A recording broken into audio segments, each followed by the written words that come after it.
Welcome to True Crime Garage. Wherever you are, whatever you are doing, thanks for listening. I'm your host, Nick, and the man behind the glass is the captain, and we would like to point out that your fantasy football team is not as good as you think. Well, guess what my team's name is? I beefed one. No, it's Eat My Ass. It's good to be seen, and it's good to see you. Thanks for listening. Thanks for telling your cousin.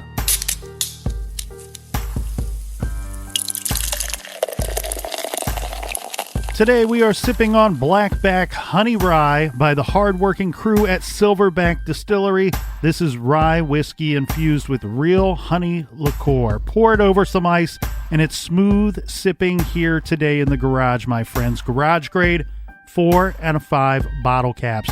And this week's drinking was brought to us by these good friends right here. First up, we have a big cheers, mates, to David K. in Elizabethtown. He says he left his other true crime podcast for the garage and has not looked back. And a big we like your jib to Julian in Sulphur, Louisiana. Next we have a friend and longtime listener, Alex, in the land of the midnight sun in Fairbanks, Alaska. Cheers to you, Alex. And a big shout out to Elizabeth in Wichita, Kansas. And we have Jennifer in Calgary, Alberta, Canada, and also in big, beautiful Canada, we have Sherry McGeough and the whole family listening in Newcastle, Ontario, Canada. Guess what, Canada? The garage loves you so much. We are doing a Canadian garage tour in 2020. So thank you to everyone who helped with this week's beer fund. And if you would like to help us raise enough money to actually follow through on that Canadian tour, go to truecrimegarage.com and click on the donate button. I am very excited to announce that we have some new merchandise in the store. We have a beer glass set. We have a hat. We have bottle openers. We have koozies. We have everything for your fall tailgating needs. Check out truecrimegarage.com and also download the Stitcher app for all of our old episodes and check our bonus episode out weekly on Stitcher Premium called Off the Record. All right, Captain, that's enough of the business. Everybody gather around, grab a chair, grab a beer. Let's talk some true crime.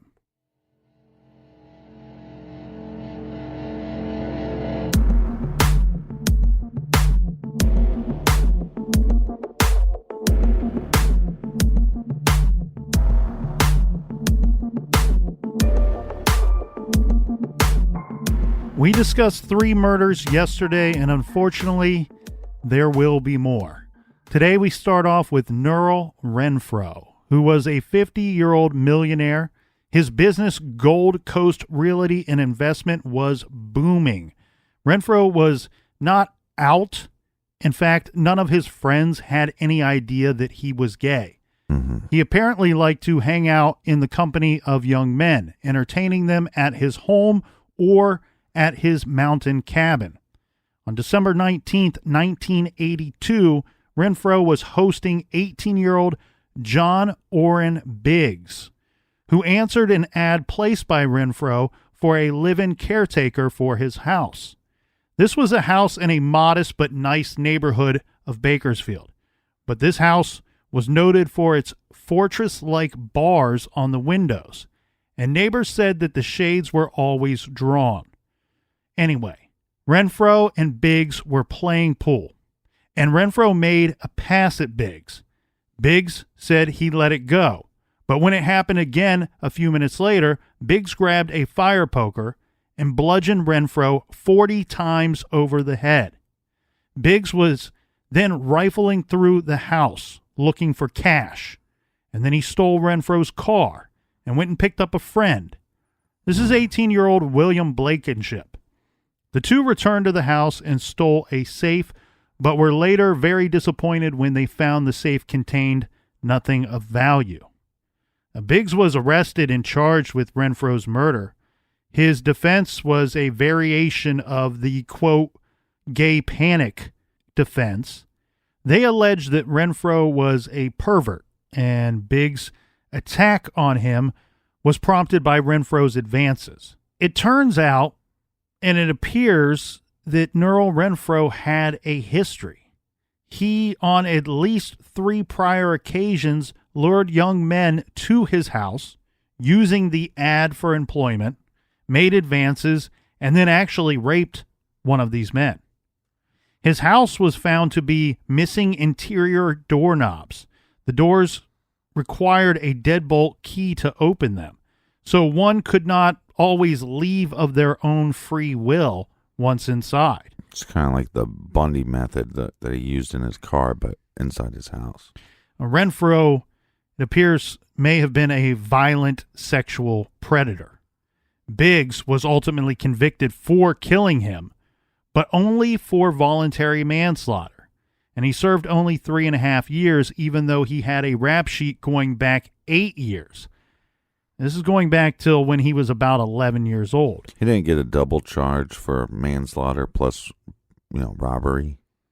My notes only state that he was convicted of voluntary manslaughter. They might not have pressed charges if they stole a safe and there was nothing in it, though. So that's a possibility. Well, his rap sheet going back to when he was 11, this included things like assault and battery, shooting at police, extortion, robbery, and burglary. Wow. So this is viewed as basically a slap on the wrist, and it did outrage many people at the time, particularly gay rights activists who believed that Biggs got off easy simply because Renfro was gay. Yeah. But see, here's the issue again. We have a case where somebody ends up murdered, and then we have robbery and some other things that went down during the commission of that murder. We have allegations that are brought forward against the man who is now dead and unable to defend those allegations. This is a whole big messy story. And around that same time, we have William Tyack. He threatened, shot, and killed 2 gay neighbors after some kind of confrontation. And it appears he did so simply because they were gay. Right. It's a hate crime, yeah. Yeah, so this has a similar outcome. Tyack was convicted of only involuntary manslaughter of one of the men, despite having threatened to kill them and then bragging about it afterwards. One writer said of the result, quote, "This case would reinforce a national impression of Bakersfield and Kern County being a place where violence against gays is tolerated," end quote. In the wake of these verdicts, the state attorney general was convinced to take a look at whether homosexual victims of violent crime were being shortchanged in Kern County. Well, they were for a long time in history, 60s, 70s, 80s. It seemed that there was a contradictory history in the Kern County justice system. Some killers of gay men got light sentences, despite the law and order approach Kern County prided itself on, while some well-connected, powerful gay men escaped scrutiny or got off easy despite having sex with minors. It's really a situation where you see all this going on and you have to, you can only throw your hands up in the air and go, what is going on here? Right. What truly is going on here? Then we have Attorney General John Van de Kamp. He established a commission on racial, ethnic, religious, and minority violence. Los Angeles attorney Thomas Coleman headed up the investigation of the Biggs and the Tyack trials, in which the defendants received light sentences, allegedly because of the homosexuality of the victims. Coleman said, quote, "What you're talking about is corruption, whether the victim is gay or not.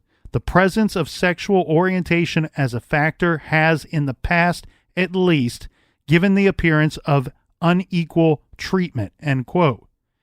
After studying the situation, he established a campaign against hate violence and encouraged stiffer penalties for cases involving violence against certain groups, including gays. It was a start, but it did not address the systemic problem embodied by the Lords of Bakersfield. Yeah, and this is going to heat up, too, because one of the activists and one of the people leading this charge for stiffer penalties is actually going to be murdered. Marshall Jacobson was a 48-year-old millionaire real estate and criminal defense attorney in Bakersfield, And he spoke in front of the Kern County Crime Commission, urging these harsher sentences for criminals who perpetrated violent crimes against homosexuals. Jacobson himself was gay and known to frequent the Bakersfield Greyhound bus station. Apparently, this was a popular meeting spot for men, and where Ed Buck had also been known to frequent. Bakersfield police knew about Jacobson and had looked into allegations of sexual misconduct made by an underage boy, but charges were never filed. Then at the bus station, he met Randy Ray Backen, who was 19 years old, and this man went on to live with him for 8 months. Jacobson provided food, lodging, and a job, including tuition for school, but required sex in return. Yeah, he was a sugar daddy.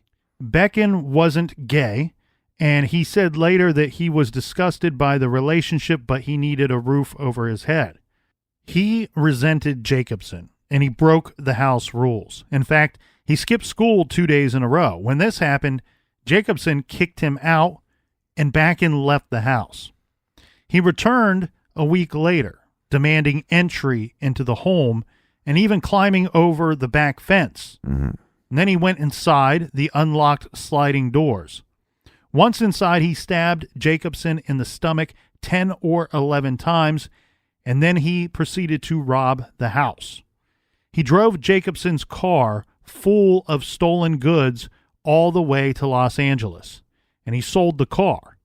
Then he tried to escape to Mexico, but he was turned in by a friend of Jacobson's, who he had called for help. Here, the lenient sentencing ran out. Backen got life without the possibility of parole. But again, it was a case of an older man surrounding himself with young men, and one who ended up killing him. And yeah, this is going to bring us to the year of 1998. So depending on who you talk to, a number of years passed before any more murders occurred that seemed to have anything to do with the pattern surrounding possible members of the Lords of Bakersfield. As you said, Captain, 1998, we have Sid Sheffield, who was a prominent education and health activist in town.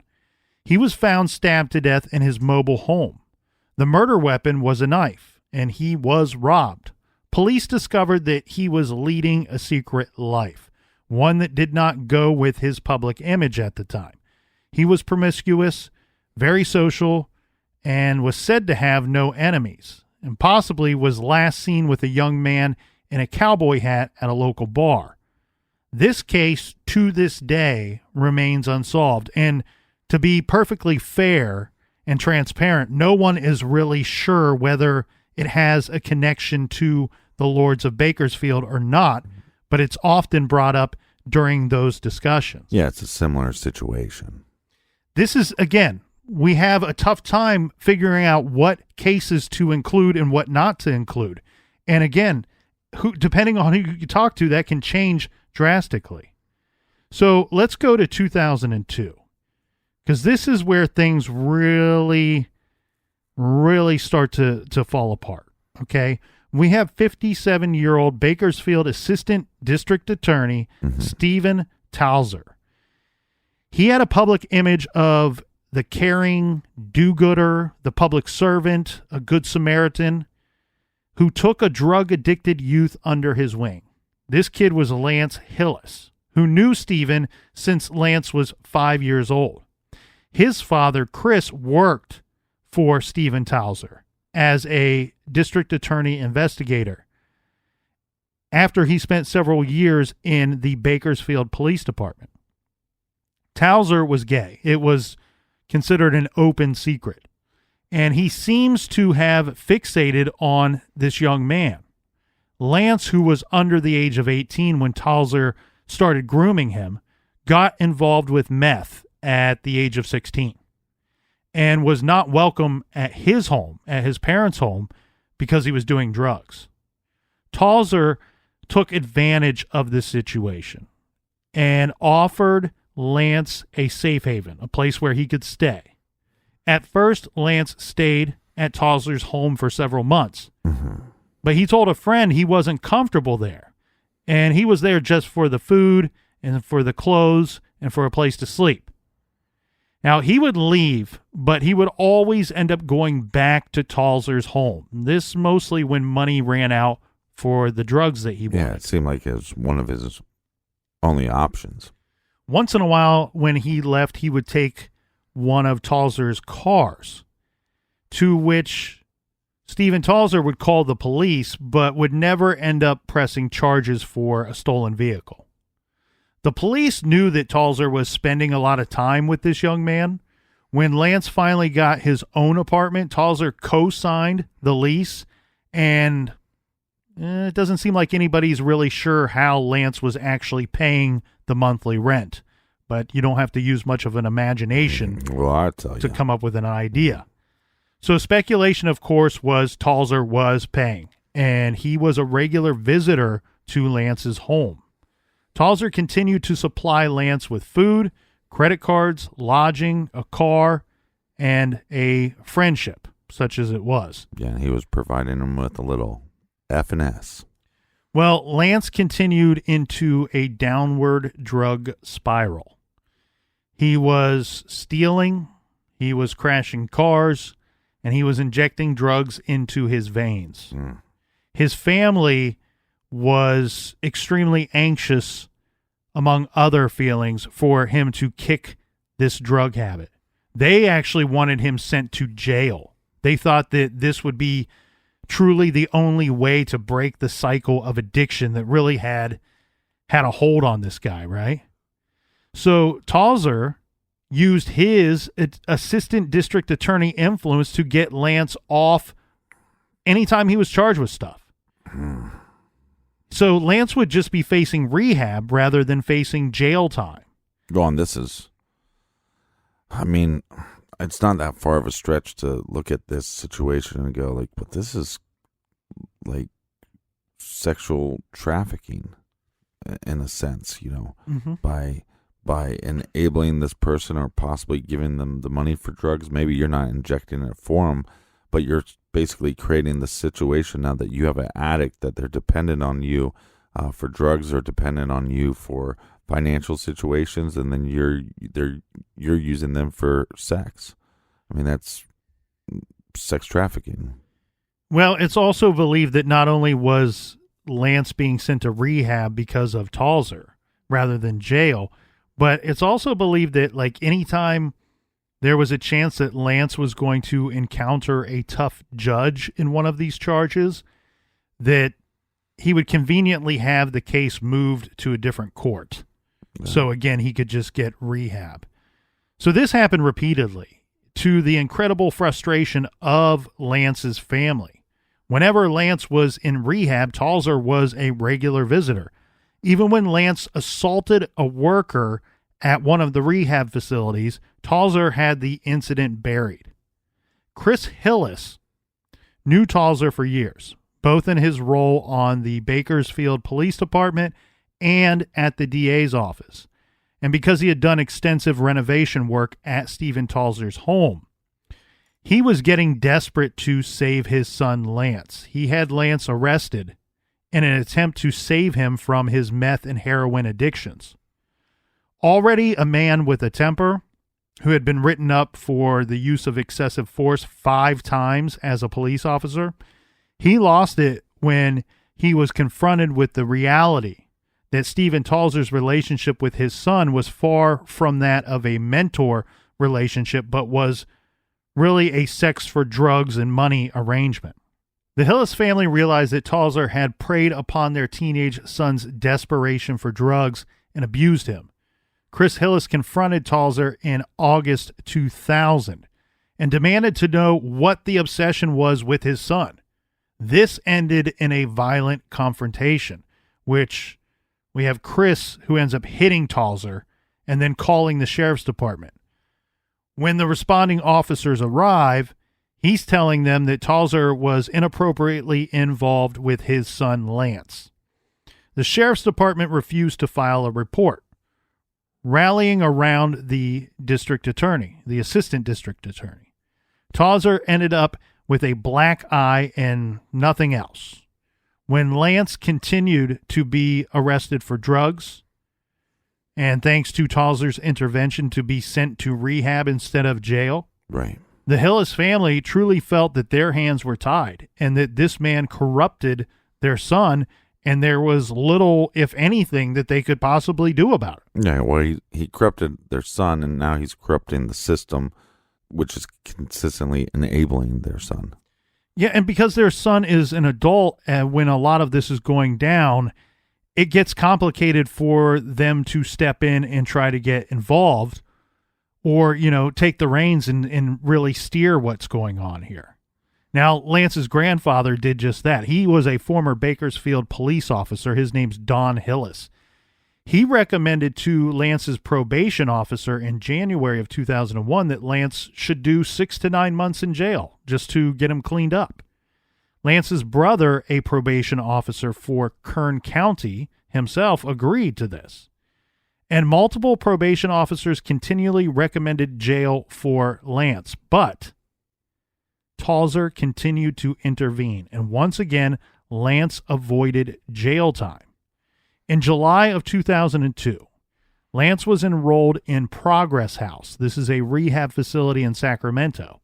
This time, Lance escaped from the rehab house. He stole a car, and he crashed into a truck. Unfortunately, he died instantly during this accident. This was on August 7th, 2002. This ripped up his family. Overcome with grief and rage, Chris Hillis, Lance's father, murdered Stephen Tauser on September 13th. Tauser was found dead in his garage with a knife sticking out of his head. The Hillis family believed that if it were not for Stephen Tauser, then their son Lance would still be alive. Yeah, initially the father denied being involved. He eventually pleads guilty to the crime, and he is hit with 10 years for involuntary manslaughter, right? For voluntary manslaughter. For voluntary manslaughter, and which is going to be a little bit different because the other charges, those guys were getting about 3 years. He's going to get 10. Mm-hmm. Yeah, Chris Hillis got out of prison in 2013. He runs a drug rehabilitation facility in Bakersfield called Lance's Haven. Now, the Tauser-Hillis case brought to the forefront some of the old wounds dating back to the late 70s and early 80s, to the time when multiple murders of male predators occurred by the hands of younger victims. But now it was 2002, a different time. What was overlooked back then was recognized in 2002 as pedophilia, illegal sex with minors, and an old boy network of corruption and cronyism. That Tauser had continued to get away with using his considerable power and influence to control the life of this young man, to do him favors with big strings attached, was shocking and disturbing. And the fact that so many in positions of public service and influence looked the other way was horrifying. They didn't protect Lance Hillis. Instead, they handed him back over and over again to a predator.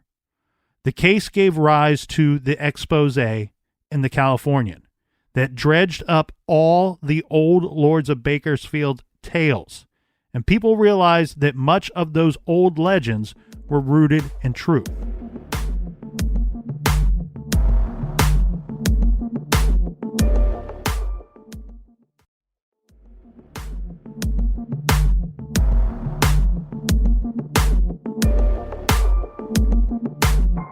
All right, cheers, everybody, and make sure you don't be a douche canoe. Go to the store page and pick up a koozie or something. The hat is awesome. There's actually several. The hat. There's several awesome things. Pick up the hat. I'm sorry, I'm just lost in this whole story. I mean, I'm like swimming through the madness of what this could be or what it completely is not. You know what I mean? Yeah. All right. Well, here's the difficult thing is what was happening wasn't recognized correctly on what was actually happening. Mm-hmm. And then, but does that mean because of all these basically you have the murder victim was actually victimizing somebody beforehand. Or accused of doing so. Right. And all those murder victims are of gay orientation? Or is it pedophilia? Or pedophiles. And there's a big difference. And then on top of that, just because they're of power doesn't mean they're necessarily connected. Mm-hmm.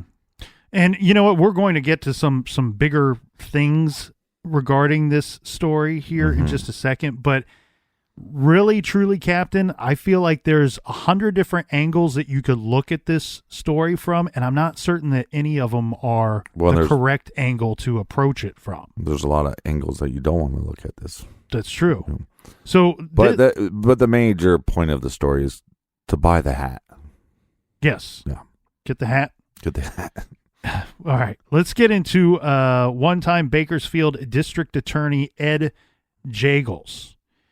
Chris Willis says that he begged, those are his words, I begged Jagels in multiple phone calls and letters to take steps to rein in his second in command, which was Stephen Tauser.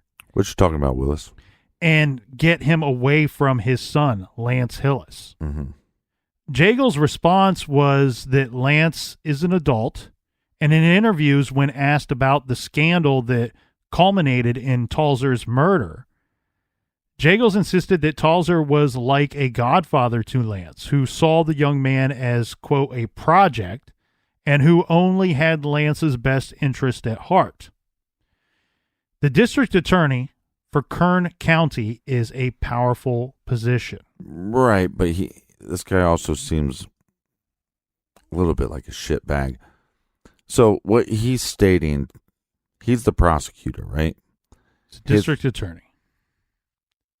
They technically both can be prosecutors. Okay, so the district attorney, his second in control, is saying to him, hey, you did wrong here, right? And he's saying, no, I did not do anything wrong. That's where, in these situations, it makes you wonder, is it just because of the high power they're in, or is it the money, right? Is he protecting the person because of the high power, or are they protecting the person from the money? But either way, it seems like this district attorney is a little bit of a shitbag. Again, it goes back to all the different angles that you could look at this from, to where you could also make the argument that what Ed Jagels is saying is the truth, that Lance was an adult. Mm-hmm. And that, I mean, we don't know how much he may have known or what he did know and was turning a blind eye to. Right. The thing here is, when this man retired after more than 25 years as a DA, Ed Jagels famously boasted that during his tenure, Kern County had the highest per capita prison commitment rate of any major California county. His mission was a law and order crime policy, sort of ironic since the Lords of Bakersfield in many cases seem to be allowed to do their thing with virtually no legal consequences, and this did occur too under his watch. Right. Several of them should have been prosecuted for rape, statutory rape, and crimes against children.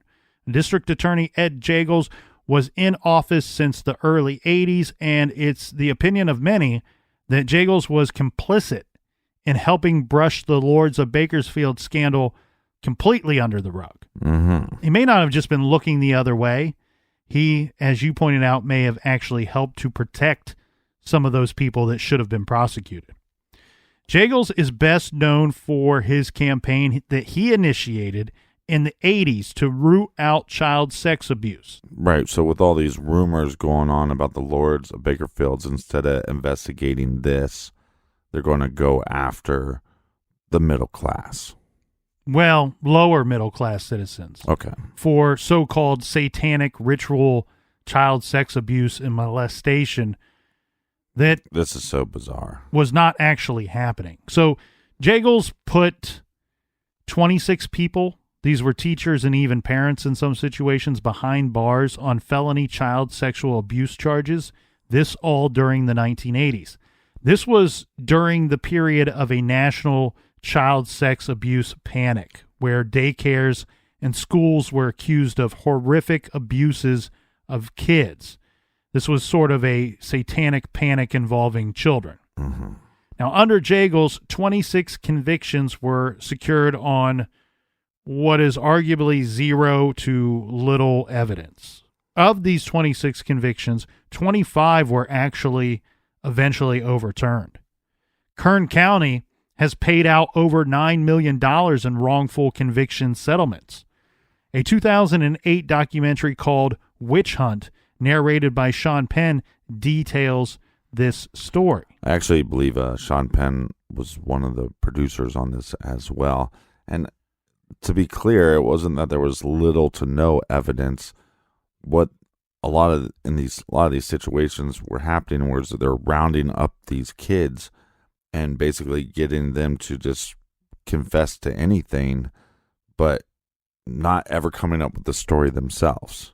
So they coerced all these stories and all these allegations basically out of thin air. Right. They didn't bother to go find any evidence to back up these accusations or these stories by children. And so what this leads to is all of these, 25 of the 26 convictions being overturned. And then in 1999, a Pulitzer Prize-winning book entitled Mean Justice, A True Account of a Town's Terror, a Prosecutor's Power, and a Betrayal of Innocence exposes Jagels' tactics, including presumption of guilt, manufacturing or embellishing evidence, persuasive interrogations, prosecutorial misconduct. Despite all of this, Jagels continued to be reelected, and Bakersfield embraced its role as the poster city for the, quote, tough on crime movement. Its mock slogan was, come for vacation and leave on probation. Well, it's better than their last slogan, come on vacation, but only if you have some money and you're of power. So what does all of this have to do with the Lords of Bakersfield legend? Well, what's being pointed out here, and has been pointed out by many, is that the lock-em-up DA seems to have overlooked the activities of various businessmen, politicians, and social elite that were going on right under his nose. Mm-hmm. Many believe he was complicit in shoving the Dana Butler murder and the Glenn Fitz situation, his likely involvement in that murder, under the rug by refusing to prosecute. And investigative reports by Rolling Stone magazine stated that many Bakersfield residents concluded that Jagels' child abuse campaign was possibly intended to divert attention away from illicit sexual behavior of the city's ruling elite. Right.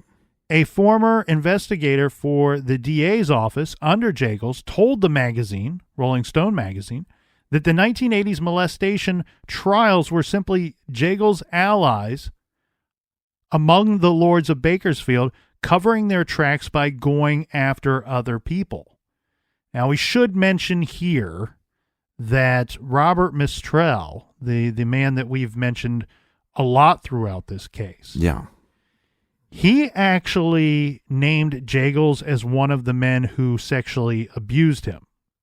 I'm going to step in for a little bit and throw my own 2 cents in here on this my humble opinion, if you will. Mm-hmm.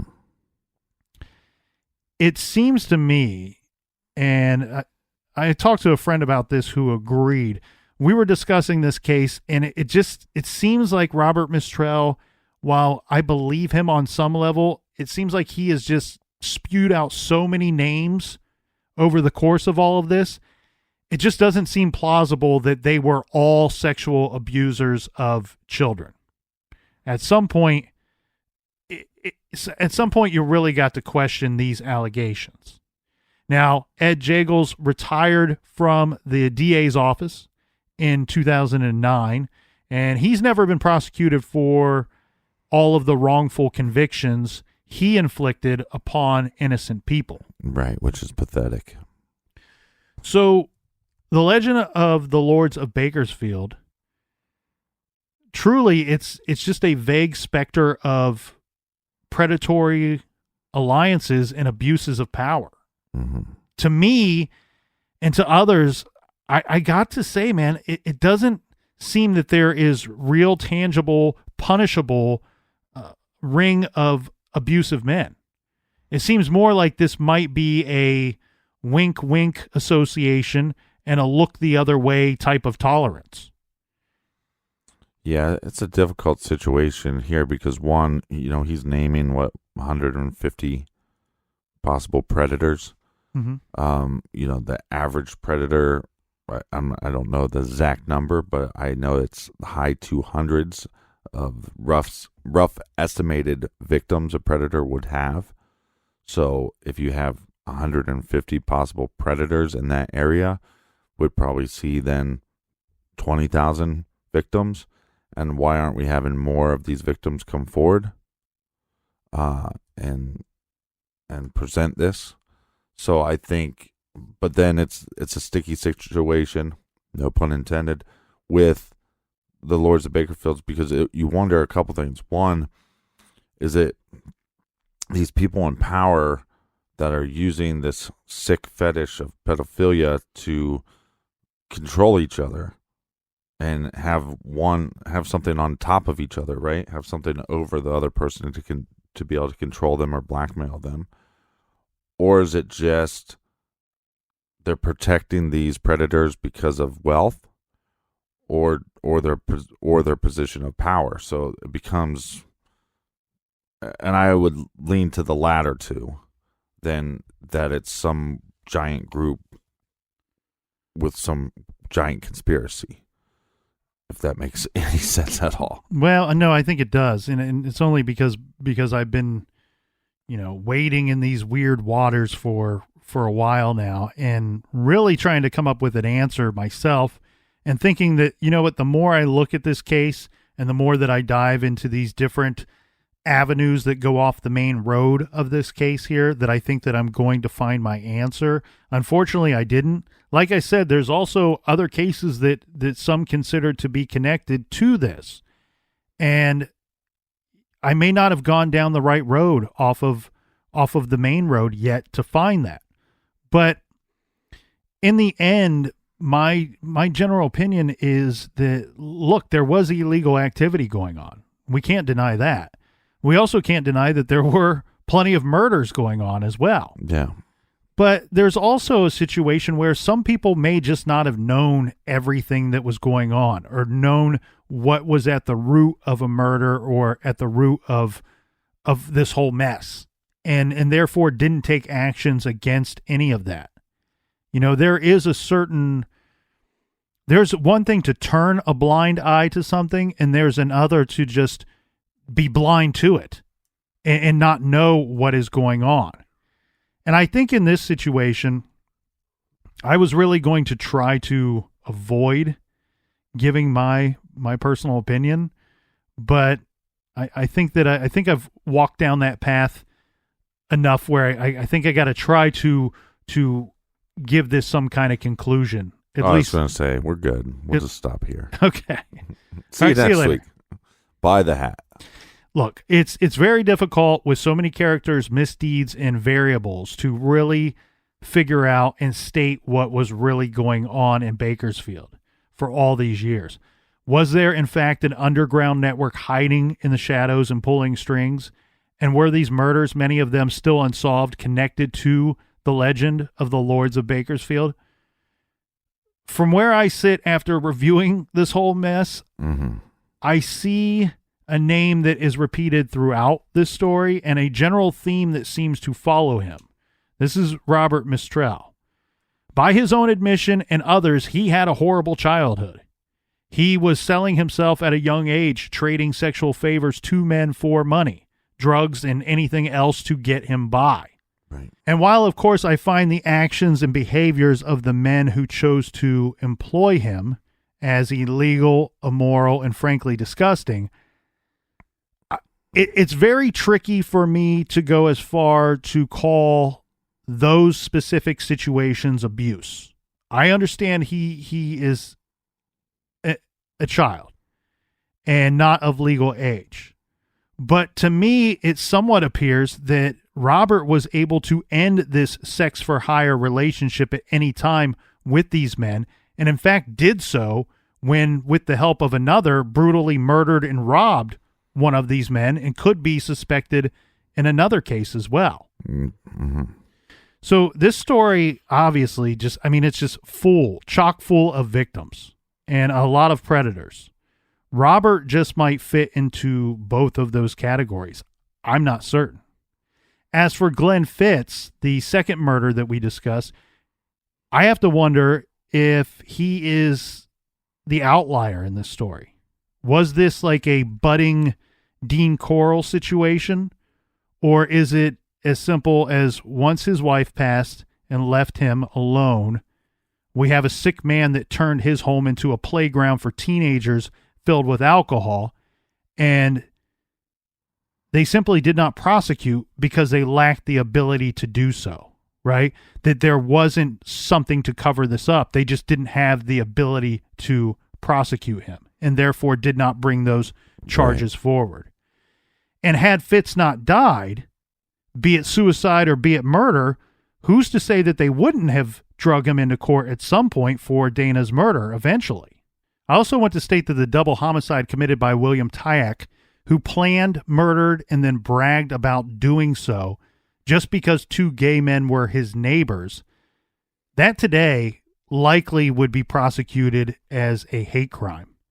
And it's very difficult to figure out if those crimes had nothing to do with the, quote, Lords of Bakersfield, or if the lack of proper punishment in what should have been a death penalty case very likely does have something to do with it.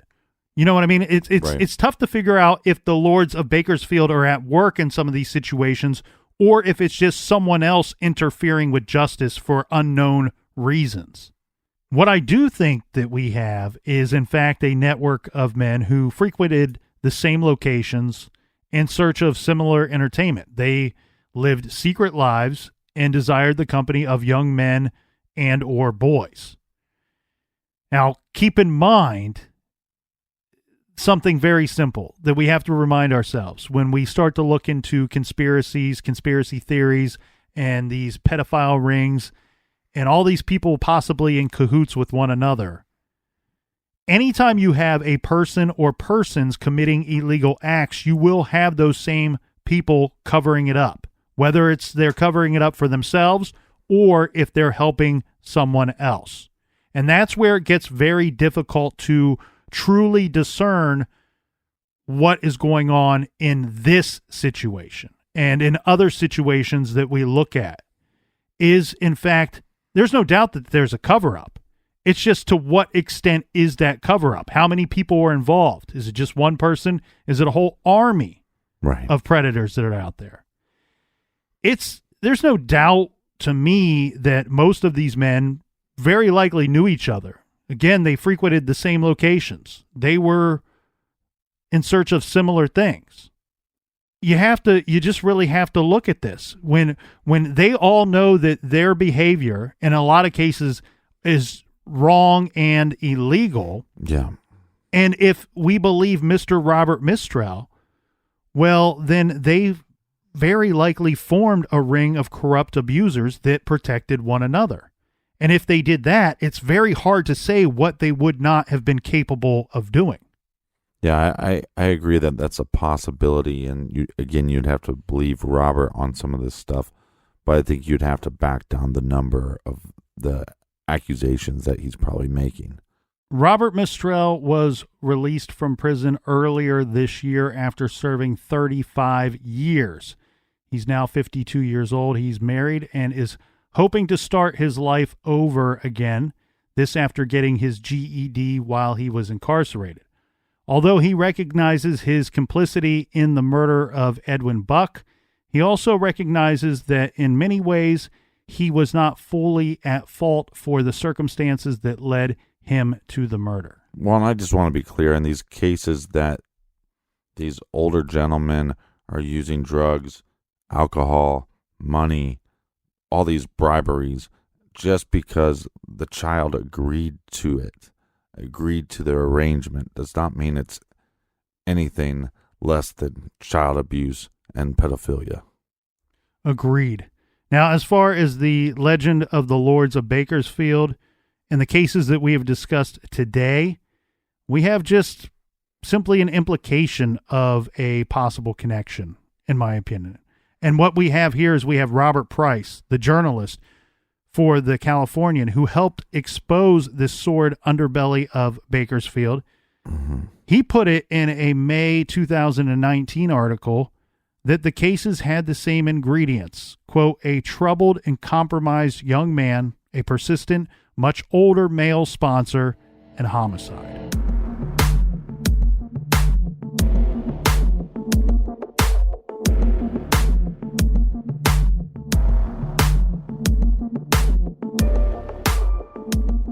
Try the hat. Do we have any recommended reading for this week?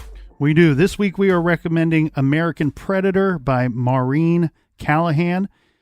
American Predator, the hunt for the most meticulous serial killer of the 21st century.